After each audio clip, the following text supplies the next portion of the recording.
ॐ ज्ञानतिमिरान्धस्य ज्ञानञ्जनशलाकया चक्षुरुन्मीलितं येन तस्मै श्रीगुरुवे नमः।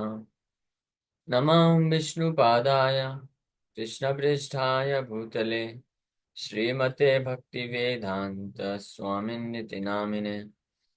नमस्ते सारस्वते देवे गौरवाणी प्रचारिणे निर्विशेष शून्यवादी पाश्चात्यदेशतारिणे नित्यानंद नमस्तुभ्यं प्रेमानंदप्रदायिने कलौ कल्मषनाशाय जानवापते नमः। नमो महावदन्याय कृष्ण प्रेम प्रदायते कृष्णाय कृष्ण चैतन्य नामने गौरतुसे नमः। जय श्री कृष्ण चैतन्य प्रभु नित्यानंद श्री अद्वैत गदाधर शिवासादि गौर भक्त वृंदा। हरे कृष्णा कृष्णा कृष्णा हरे हरे हरे राम राम राम हरे हरे। हरे कृष्णा। तो आप सभी भक्तों का हार्दिक स्वागत है आज के श्रीमद् भगवद गीता के चर्चा में। हम लोग चर्चा कर रहे हैं भगवद गीता 6 चैप्टर, जिसका नाम है ध्यान योगा, और इसका श्लोक संख्या 18 पे चर्चा कर रहे थे कल। इस श्लोक पे भगवान कृष्ण वर्णन कर रहे हैं, यदा विनियतम चित्तम आत्मन्येव अवतिष्ठते निस्पृहः सर्वकामेभ्यो युक्त इत्युच्यते तदा। यदा एंड तदा। So when, yada means when, that means there is condition है। So when the yogi by practice of yoga disciplines his mental activities and becomes situated in transcendence, devoid of all material desires, he is said to be well situated in yoga. यदा विनियतम चित्तम आत्मनि एव अवतिष्ठते। जब अपने चित्त मन और मन के कार्यकलापों को विनियतम विशेष रूप से उसको डिसिप्लिन कर लेता है। विशेष रूप से डिसिप्लिन करना मतलब पर्टिकुलरली डिसिप्लिन। विनियतम विशिष्ट रूपेण नियतम मतलब प्रमाणिक वैष्णव प्रमाणिक गुरु के मार्गदर्शन में रहते हुए जब ये कोई अपने मन और उसके कार्यकलापों को रेगुलेट कर लेता है, डिसिप्लिन कर लेता है, तब वो आत्मनि एव अवतिष्ठते, then he certainly become situated in transcendence. आध्यात्मिक स्थिति में तब वो वास्तव में स्थित हो पाता है। और उस स्थिति में निस्पृहा सर्व कामेभ्यो, निस्पृहा मीन्स डिवॉइड ऑफ डिजायर। निस्पृहा, स्पृहा मतलब स्पृहा वांछा, इच्छाएं, बहुत सारी इच्छाएं रखना, भौतिक इच्छाएं रखना, सो स्पृहा बोलते हैं। Even up to the point of getting liberation from material bondage. भौतिक बंधन से मुक्ति तक की स्पृहा को भी भौतिक इच्छा में काउंट किया जाता है। ये भी एक मटेरियल डिजायर है। तो ये सब मटेरियल डिजायर से निस्पृहा, निष्पृहा मीन्स ये सारे भौतिक इच्छाओं से मुक्त होता है। निस्पृहा सर्व काम्यभ्य, all kinds of material sense gratification, तब उसको बोलते हैं युक्ता इति उच्यते तदा। तब वो वास्तव में योग में पूर्ण रूप से या अच्छे तरीके से स्थित हो सकता है। अदरवाइज वो हो नहीं सकता अच्छे से स्थित। That's not possible. Prabhupada ji एक अन्य जगह, यहाँ पे तो नहीं है, एक अन्य तात्पर्य में लिखते हैं कि without sense control, self control, sense control, one cannot be disciplined in spiritual life, and without being disciplined and sense control, one cannot follow the instructions of a spiritual master, and without following the instructions of the spiritual master, one cannot make any spiritual advance। ये इस आध्यात्मिक उन्नति का ये एक बहुत महत्वपूर्ण formula है। जब तक कोई आध्यात्मिक गुरु के जो आदेश हैं, इंस्ट्रक्शंस हैं, उनको पालन करना नहीं सीख जाता है, पालन नहीं कर पाएगा, तब तक वो आध्यात्मिक प्रगति बिल्कुल भी नहीं कर सकता है। और आध्यात्मिक गुरु के इंस्ट्रक्शंस को पालन करने के लिए योग्यता क्या होती है? उसके लिए सेंस कंट्रोल होना चाहिए, सेंस कंट्रोल, तब तो डिसिप्लिन में आ सकता है। सो और सेंस कंट्रोल नहीं रहेगा तो इंस्ट्रक्शन नहीं पालन कर पाएगा, क्योंकि इंस्ट्रक्शन में बताया जाएगा कि आप इस प्रकार से कार्य नहीं कर सकते हैं, ये एक्टिविटी नहीं कर सकते हैं, इस प्रकार से आपको कार्य करना होता है। सुबह आप जल्दी उठिए, नाम जप करिए, 4 नियम का पालन करिए। तो जिसका सेंस कंट्रोल नहीं होगा इसको फॉलो नहीं कर पाएगा, और ये फॉलो नहीं कर पाएगा तो फिर वो आध्यात्मिक गुरु के इंस्ट्रक्शन को फॉलो नहीं कर पाएगा, तो स्पिरिचुअल एडवांसमेंट उसके लिए कर पाना मुश्किल है। इसलिए युक्त इति उच्यते, युक्त मतलब completely well situated in yoga. Well situated in yoga और भक्ति योगा, परफेक्ट योगा इज भक्ति योगा। तो उसमें पूर्ण रूप से स्थित होने के लिए ये कंडीशन है, निष्पृहा सर्व कामेभ्यो। इसके हम लोग तात्पर्य पे चर्चा प्रारंभ किए थे। So the activities of the yogi are distinguished from those of an ordinary person by his characteristic cessation from all kinds of material desires, of which sex is the chief. तो जो योगी होते हैं, योगी और भोगी में ये अंतर होता है। योगी या जो साधारण मनुष्य होते हैं उनमें अंतर ये होता है कि योगी जो है हर प्रकार के मन से उत्पन्न होने वाले भौतिक इच्छाओं को इमीडिएटली त्याग देता है। इज फ्री, प्रजाति यदा कामान सर्वान पार्थ मनोगता। जैसे ही मन में कोई भौतिक इच्छा आती है कुछ भौतिक इंद्रिय तृप्ति करने के लिए, तो प्रजाहाति मतलब प्रकृति रूपेणा जहाती, पूरी तरह से उखाड़ के उसको फेंक देता है। Then he is called yogi. And of all the material desire, sex desire is the chief, most impulsive and most prominent. So without controlling the sex desire, one cannot actually make a spiritual advancement. Very difficult. So perfect yogi is so well disciplined in the activities of the mind that he can no longer be disturbed by any kind of material desire. ये गीता के second chapter, ये आखिरी श्लोक में भगवान ये चीज बोलते हैं। आखिरी श्लोक के एक श्लोक पहले है, ऐसा ब्राह्मण स्थिति पार्था, 71 नंबर, नहीं 71 नहीं, आई थिंक 70, हाँ 70 नंबर श्लोक में वहां बोलते हैं, आपूर्यमानम् अचला प्रतिष्ठम् समुद्रमाप प्रविशन्ति यद्वत् तद्वत् कामायं प्रविशन्ति सर्वे स शान्तिमाप्नोति न काम कामी। स शान्तिमाप्नोति, वो शांति को प्राप्त करता है, ना तो काम कामी। काम कामी means one who desires to fulfil material desires. यानी भौतिक इच्छाएं, एक ट्रांसेंडेंटलिस्ट जो योगी है या जो अध्यात्मवादी व्यक्ति है उसके हृदय में भी भौतिक इच्छाएं आ सकते हैं, लेकिन वो कैसा होता है, उसको वो डिस्टर्ब नहीं होता उससे। A person who is not disturb by the incessant flow of desires. Incessant flow मतलब होता है कि कंटिन्यूअस भी अगर कुछ हृदय में भौतिक इच्छाएं आती हैं तो उससे प्रभावित नहीं होता, डिस्टर्ब नहीं होता है। क्यों? तो उदाहरण दिया जा रहा है आपूर्यमानम, क्योंकि उसका हृदय ऑलरेडी कृष्ण भावनामृत में भरा हुआ है, इसलिए भौतिक इच्छा उसको विचलित नहीं करती। That enter like rivers into the ocean, which is ever being filled, but is always still, can alone achieve peace, and not the man who strives to satisfy such desires. Just like ocean, समुद्र होता है, तो समुद्र अपने आप में इतना भरा हुआ है कि कितनी भी नदियां उसमें आके प्रवेश करती हैं लेकिन फिर भी वो शांत रहता है। ऐसा नहीं कि ओवरफ्लो हो गया, नहीं होता। उसी प्रकार से जो अध्यात्मवादी होते हैं या योगी होते हैं या भक्त होते हैं, शुद्ध भक्त, तो उनके हृदय में कृष्ण भावनामृत ऑलरेडी भरा होता है। Desires to serve Krishna is so prominent. Krishna को सेवा करने के लिए, कृष्ण को सुख देने के लिए, कृष्ण के चरण कमलों का रस जो है, उस वो जो इच्छा, आध्यात्मिक इच्छा, वो इतनी प्रचुर मात्रा में होती है कि अगर भौतिक इच्छा प्रवेश कर भी गई तो वो उससे विचलित नहीं होता है, उसको इमीडिएटली रिजेक्ट कर देता है, थर्ड क्लास समझ करके, थर्ड क्लास। इसी को यामुनाचार्य बोलते हैं, यद अवधि मम चेत कृष्ण पदार विंध्यो तद तद अवधि वत नारी संगम स्मर्यमान। यमुनाचार्य विश्व प्रकाश बोलते हैं। तो जो ऐसे जो व्यक्ति होते हैं वही वास्तविक शांति को प्राप्त कर सकते हैं।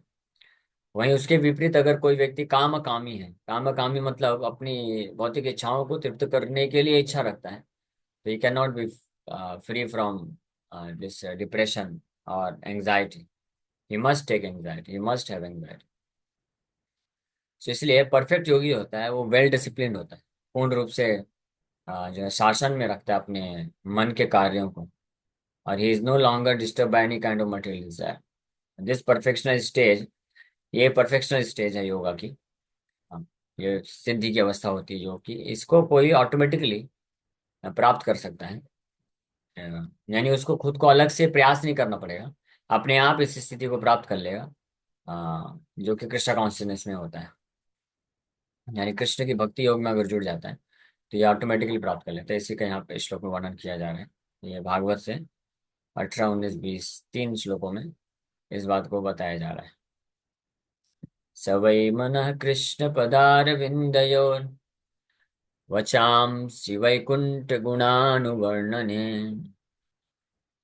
करौ हरेर्मन्दिरमार्जनादिषु श्रुतिं चकारच्युत सत्कथोदये मुकुन्दलिङ्गालय दर्शने दृशौ तद्भृत्य गात्रस्पर्शेऽङ्गसङ्गमम् घ्राणं च तत्पाद सरोज सौरभे श्रीमत्तुलसया रसनां तदर्पिते पादौ हरे क्षेत्रपदानुसर्पणे शिरो ऋषिकेशपदाभिवन्दने कामं च दास्येन तु कामकाम्यया यथा यथोत्तमा श्लोकजनाश्रयारति।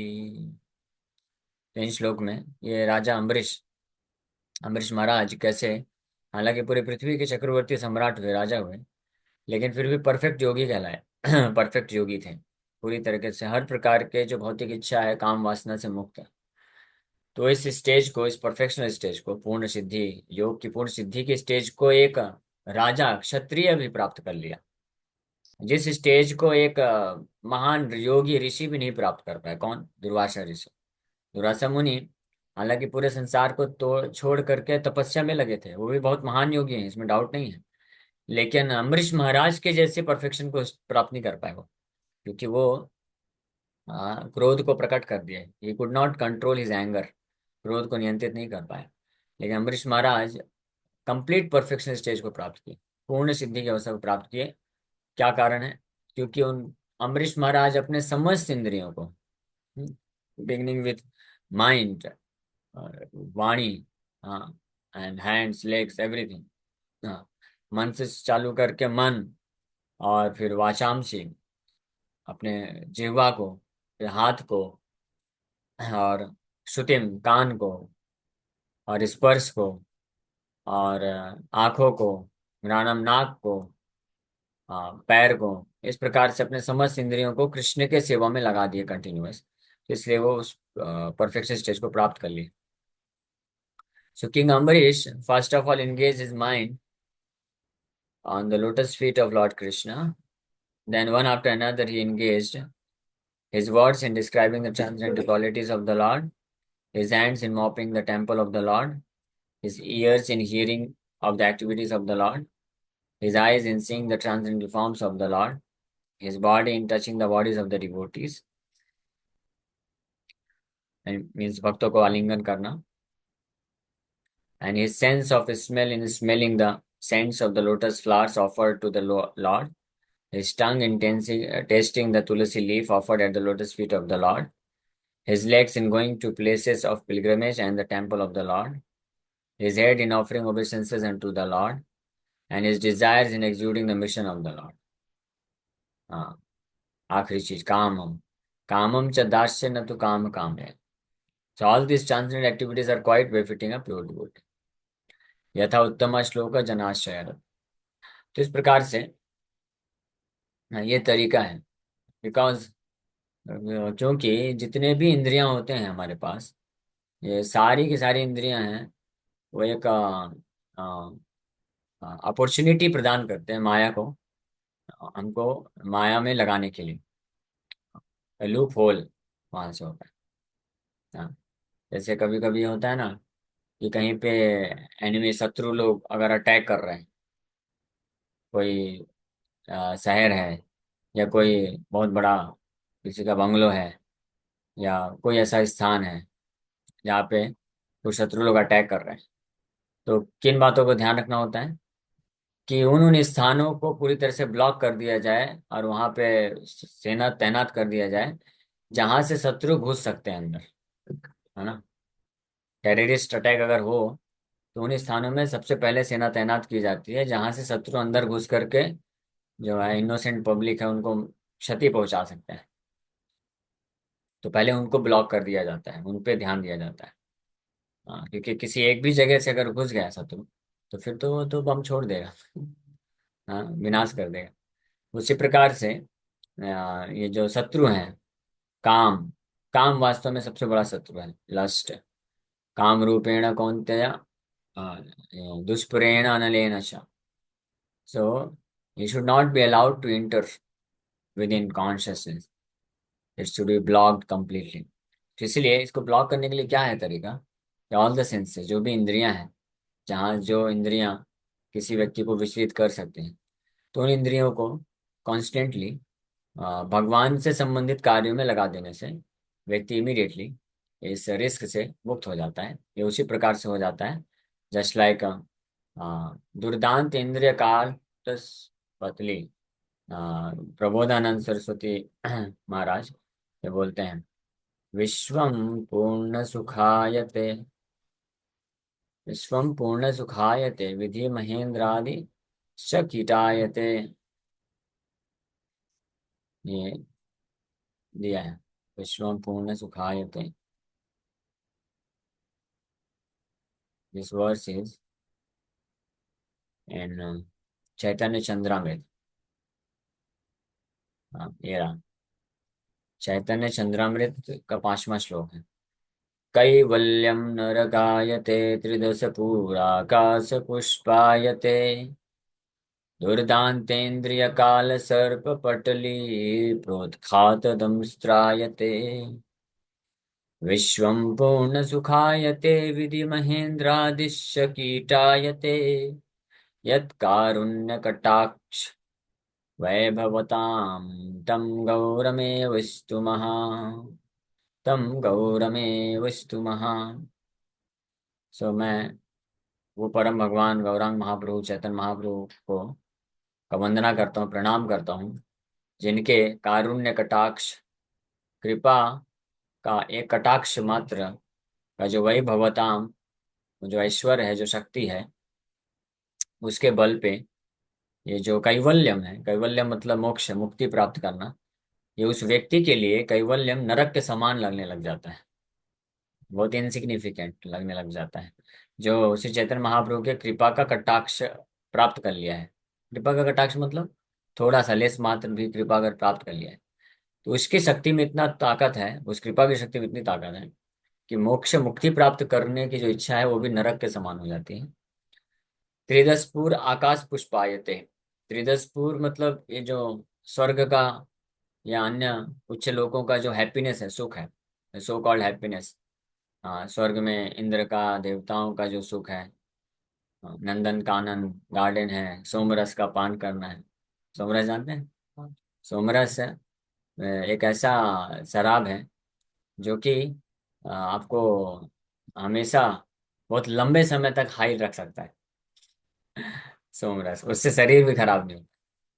हाँ, यहाँ का जो सोमरस है तो थर्ड क्लास है, सड़ा हुआ मटेरियल रहता है। उसको कोई पान करता है तो जो है तकलीफ ज्यादा होती है।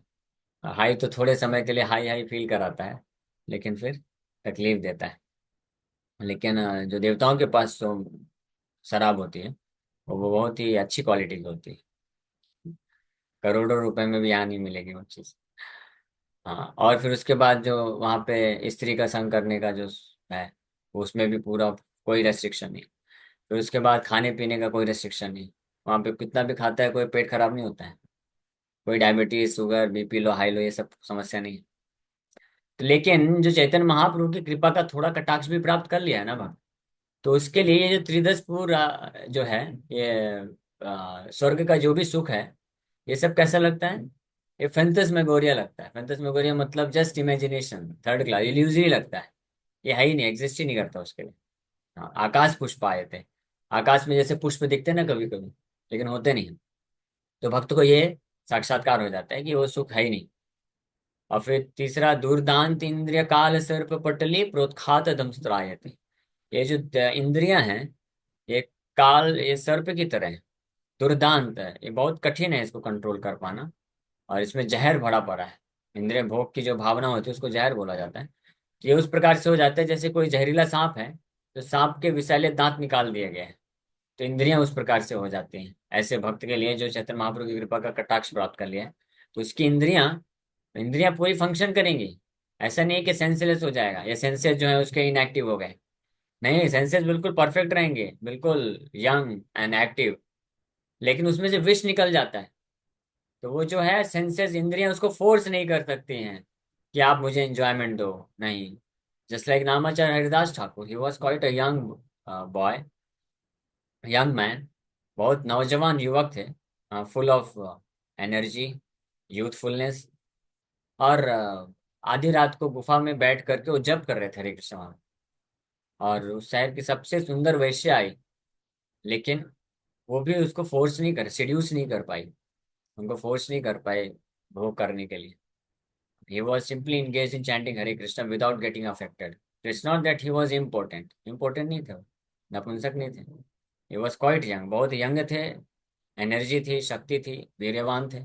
बट वो उनको जो है फोर्स नहीं कर पाया, वो इंद्रियां उनको फंसाने के लिए। क्योंकि जो जहर है, ये जो इंद्रियों के अंदर ये जो जहर है, सांप के अंदर जो जहरीले दांत होते हैं, तो वो लगने से व्यक्ति का क्या मृत्यु होता है। उसी प्रकार से इंद्रियों में जो लस्ट होता है, काम होता है, जो फोर्स करता है व्यक्ति, वो वेग लाता है कि नहीं आप ये करो, ये करो। हाँ। उसके कारण व्यक्ति जो है फोर्सफुली स्लेव बन के, गुलाम बन करके इंद्रिय भोग में लगता है और फिर उसका मृत्यु हो जाता है। तो जो भक्त होता है, जो चैतन्य महाप्रभु की कृपा का कटाक्ष प्राप्त किया है, तो वो जो लस्ट है या वेग है, वो इंद्रियां उसको फोर्स नहीं कर पाती हैं। हाँ, ये कैन यूटिलाइज। अगर कृष्ण की सेवा के लिए जरूरत है, तो इंद्रियों को 1000 गुना ज्यादा तरीके कैपेसिटी से वो इस्तेमाल कर सकता है कृष्ण की सेवा के लिए। जैसे वाणी है, वाणी भी जीवा भी इंद्रिया है ना। तो ये भक्त की जीवा जो होती है उसको फोर्स नहीं कर सकती कोई इधर उधर की प्रजल्प करने के लिए। लेकिन अगर कृष्ण का गुणगान करना है तो कंटिन्यूअस घंटों घंटों गुणगान कर सकता है वो। That is the meaning of दुर्दांत इंद्रिय काल सर्प पटली प्रोत्खात दम श्रायते, विश्वम पूर्ण सुखायते, पूरा विश्व जो है उसको सुखमय लगता है।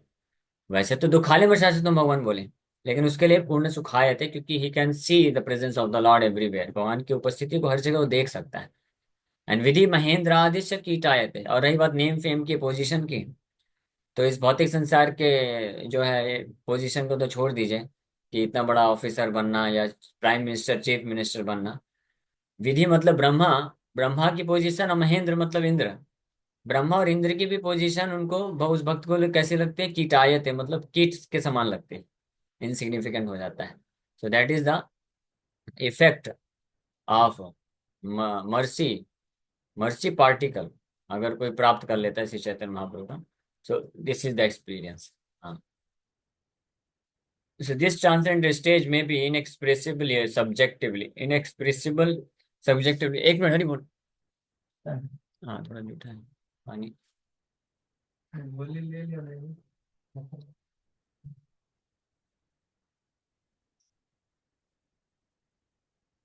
थोड़ा धुल के दीजिएगा, धुल लीजिए थोड़ा।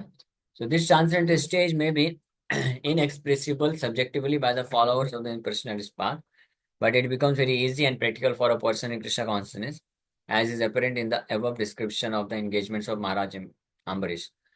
Unless the mind is fixed on the lotus feet of the Lord by constant remembrance, such transcendental engagements are not practical. इसलिए मन को भगवान के चरण कमलों में जो कांस्टेंट स्मरण रखता है, तब ये दिव्य एंगेजमेंट जो है प्रैक्टिकल होते हैं। यानी मैकेनिकल अगर कोई ये सब करता है, तो immediately he can not realise the effect. लेकिन उसका भी फायदा होता है, gradually he advances in Krishna consciousness. So in the devotional service of the Lord, therefore these prescribed activities are called archan, archan vidhi इसको बोलते हैं, और engaging all the senses in the service of the Lord. The senses and the mind require engagements. Simple abnegation is not practical. Therefore, for people in general, especially those who are not in the renounced order of life, transcendental engagement of the senses and the mind, as described above, is the perfect process for transcendental achievement, which is called yukta in the Bhagavad Gita. इसी को युक्त बोला गया है कि मन और इंद्रियों को पूर्ण रूप से कृष्ण कॉन्शियस एक्टिविटीज में, प्रैक्टिकल एक्टिविटीज में इंगेज कर देना, दैट इज नोन एज युक्त इति उच्यते। ओके, समय हो गया तो फिर विराम करेंगे। Thank you very much. Hare Krishna. किसी वक्त का कोई प्रश्न है पूछ सकते 4वां अध्याय को मतलब किस तरह याद करके, क्या डेली उसको मतलब रिपीट करना चाहिए? आपके ऊपर है। डेली अगर आपको रिसाइट करना है तो डेली रिसाइट करिए, और नहीं तो पढ़िए, श्लोक पढ़िए, अनुवाद पढ़िए, तात्पर्य पढ़िए। ज्यादा इम्पोर्टेंट है कि हम श्लोकों को पढ़ें अर्थ के साथ, अनुवाद पढ़ें, तात्पर्य पढ़ें। जितने बार हम श्लोक रिसाइट कर सकते हैं और उससे ज्यादा आप जो है प्रभुपाद जी के जो अनुवाद और तात्पर्य हैं उसको पढ़िए, तो समझ विकसित होगी। श्लोक श्लोक याद करना, रिसाइट कर लेना, वो तब पूर्ण रूप से महत्वपूर्ण होता है जब उन श्लोकों का अर्थ कोई जानता है। इसलिए रिसाइटेशन तो करिए ही, लेकिन साथ में ये भी ध्यान रखिए कि उसका अनुवाद पढ़िए, शब्द अर्थ, एक एक शब्दों का अर्थ समझिए, मीनिंग जानिए और तात्पर्य पढ़िए। और फिर ये अंडरस्टैंडिंग, ये मीनिंग अर्थ जानते हुए जब आप रिसाइट करेंगे ना, तो ये श्लोकों में इतनी दिव्य शक्ति है, दिव्यता है, कि एक एक गीता के एक श्लोक रिसाइट करने मात्र से जो तत्वों के साथ उन श्लोक को जानता है, तो कृष्ण को रियलाइज कर सकता है, भगवान कृष्ण की उपस्थिति को महसूस कर सकता है, इतने पावरफुल श्लोक हैं। लेकिन अगर बिना अर्थ के कोई करेगा तो तेजी से रिसाइड बस कर सकता है, कोई फर्क नहीं पड़ेगा। जैसे दोनों कार्य करना अपना, ठीक है। जी प्रभु जी, हरे कृष्ण। ओके, और कोई प्रश्न है?